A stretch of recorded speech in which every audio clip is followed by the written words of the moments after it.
দেখো আমি আজকে বাগান থেকে ঢেঁড়স, ধুন্দুল আর হচ্ছে মরিচ ছিঁড়েছি।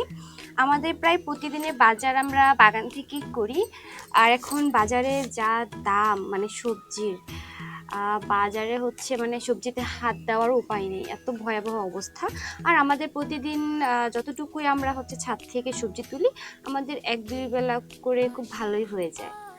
এই ড্রাগনগুলো আমি তৃতীয়বারের মতো হারভেস্ট করেছি, বেশ ভালোই বড় হয়েছে, মানে 3টাই হয়েছে। আর হচ্ছে বেশ কয়েকটা ফুল আর কয়েকটা ড্রাগন এখনো পাকেনি।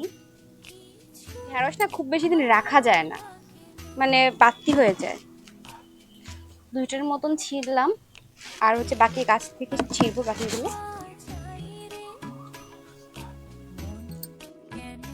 গাছ পাকা যেহেতু মিষ্টি তো হবেই। ওয়াও কি সুন্দর কালার, বাহ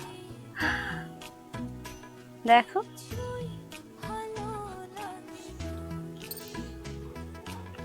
এটা খাবে হচ্ছে আমার ক্যামেরাম্যান, যে এত কষ্ট করে আমার ভিডিও ছবি তুলে দিচ্ছে, তার জন্য রাখলাম।